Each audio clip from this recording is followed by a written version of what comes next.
Post college was a period where I ran a club with five people. So we used to discuss all night, and it's like a second youth because they were going through the youth. So it was like a second youth for me. And that time I met a girl also, and we were together. But it was again not a. It was close, but not as a. It was more friendship. That ended also. In the middle, I went to Anand Club, Mumbai. We both spent 2 years there. There, I learned a lot. And there, I think I got all my answers. And I think I kind of got all my answers because the first stage of my life was, I think, over by 24, 25.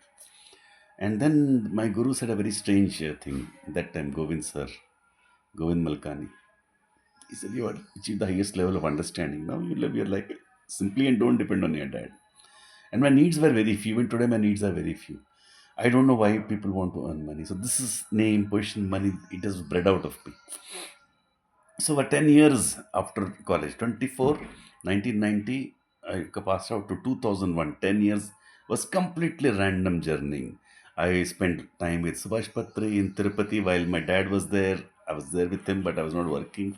I didn't work. It was like a pre-retirement, little bit of, but I was always active. And I used to have very little expenditure daily, so I used to use that. Only smoking was there. Then I spent a lot of time with Patri. I ran first a club, then again another club with five more people. We used to discuss that. Then with my dad, after Tirupati, I met Patri. That was a big group, major groups. Third club I was part of. Then I went with my dad. I went to Nuclear Power Corporation. There was a small gang of spiritualists. Wherever I went, I used to find these spiritualists. And I still did a little bit of work. And then I got married in 1999. I got my daughter in 2001 and son in 2004. Then something happened in 2001. What happened was I took a class of vocabulary. I remember the cat coaching and mat coaching, I said coaching. And in that, I had to teach vocabulary. And I just shared what I loved. And the response was enormous. When they saw the response, something has happened which today also I don't understand. When I teach, I find myself. That became an obsession and a non-stop activity. And from that time, 2001 till now, 2026 is going on and on. Started with teaching, then it went to spoken English teaching, then into English teaching, then it went to school level.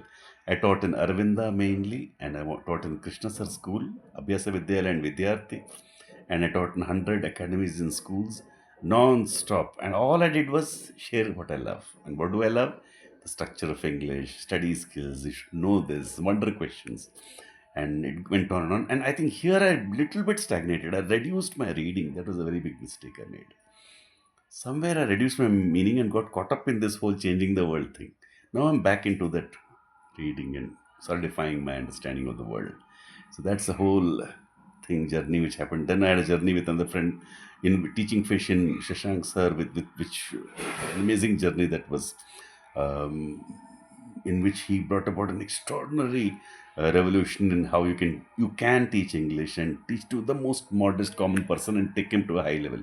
That really blew my mind in a way, and that still haunts me. That kind of a possibility that anybody can become a highest level person. So that went on, it's still going on. And then slowly I came to understand the world when I got into IAS coaching around some 4 or 5 years back. That's it, very delayed. So that is my big regret, that my whole erudition, proper erudition, solid erudition, got delayed or maybe not delayed. Maybe this is normal for me. Though I like to have high standards for myself, so I want like to stick with myself. So this whole thing, I got in this whole process, I made close friends, really close friends, deep friendships, intense friendships with actually 150 people. I'm including students, closer students, friends from my childhood with whom I could share something deep. So deep relationships, deep conversations have become very part of it. And I've gone through a long period of actually mental issues also when I was in the pre-retirement. It's parallel kind of life. And last 5, 7 years also I've gone through this. But this whole process now when I look back is like this whole individual journey because I'm expressing everybody goes through that. But it was more conscious and it was very unique. kind of thing. Maybe some other day I can write. But this whole thing I can tell you and write and tell you, this whole naming of problems is all lies. Nobody has any problem. That's his context. So if you're a non-conformist, obviously will be. And I think somewhere, if readers like me, if you're such a reader, and somewhere I fell in love. I think in that was 2001. I really understood that knowledge is part of the world. So if you understand that way, then you want the truth only. You can't be like others. Like you'll be a bit that bit this, so you'll be this multiple personality thing. But I think this whole naming psychology, all that is all for all lies. And I met the very superficial thing. And I think if you know yourself best, you can find yourself. And I never had this finding yourself issue also.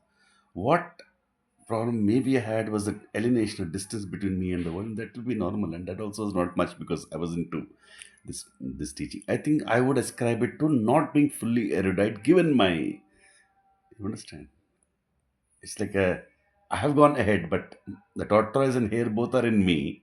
The hare has gone ahead and is waiting there for the tortoise to catch it. Something like, because of the mismatch between what I should have consciously studied and understood. So this is the advice I give to people that don't have half wonder. That's what my son also told me. Have complete conscious wonder. It's called.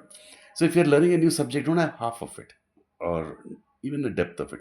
But that didn't touch my helping others. I think because the people who with whom I helped and all this thing. And in the meantime, I came up with two YouTube channels, one with a friend, Ramkumar sir, and that is going on. So ultimately, my aim now is to complete 60,000 videos really in two, three channels, and I will complete it in three languages so that any book, any syllabus oriented book, which means knowing the world, can be understood perfectly via teaching methodology. So when you read out something, you don't have to teach. The content itself is very interesting. So I trust the great books in every subject.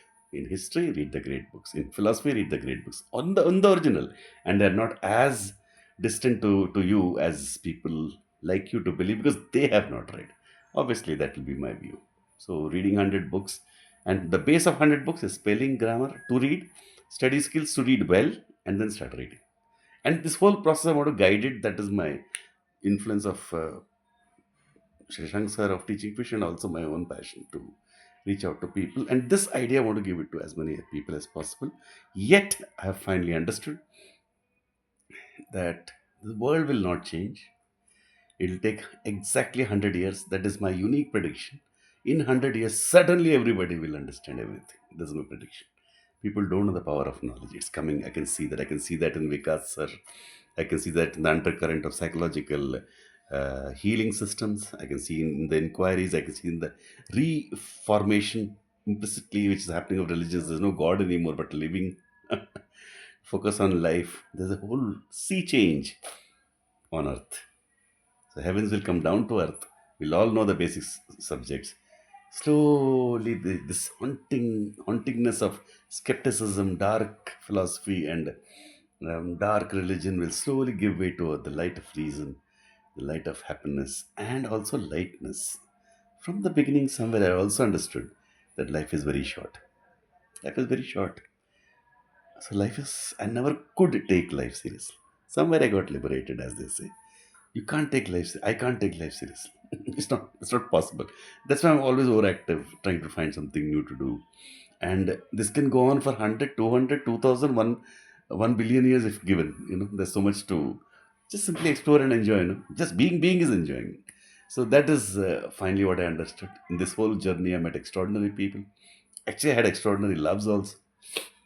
Not too many, but they were extraordinary in the sense of moments. And I don't think there's anything more than moments you can have with people, I think. But those moments should be very great. And I've had friends who have stuck, who have been there for a long period. And I don't think, as is well known today, relationships are not, I mean, how to put it? Relationships are not the reason for your life. The reason for your life is your own exploration, for which relationships are very meaningful. That is a better way of living. And exploring 100 books, there is no alternative to that. That is my almost my fanatic ideology. That there should be no ideology. You should read one to one with an author and get your joys with it. That is so natural. Anything that touches that, I know that something is going wrong somewhere. And that, I believe, is the reason why the world is what it is, because it has not caught up. Like my own life also. The hare and tortoise have not caught up with each other. So that is strangely my life in just three videos. Uh, there is more. Maybe I'll expand on it on some story like things. From here, whatever I take up, I'll take up a story like thing. This happened, this person, if I feel like, and I'll make it all into a kind of book. Why I'm doing this is because I believe every person should write their own story, tell their own story. Please tell your own story fully, in detail. Tell your own story before you go. Put it into AI, transcribe it, edit it, give it to a good publisher, someone like Notion Press or some publisher like that, and give it to your grandchildren, you know, to posterity. And do some creative work, leave something in the world. But all this for what? For you to enjoy your short life and face the fact of your short life fully. Not like me. Face it early. Read 100 books early. Face the short life early. Ask all the wonder questions early. By 16, and have a great life. Far, far greater than me. Mine. Greater means more fulfilling. Thank you.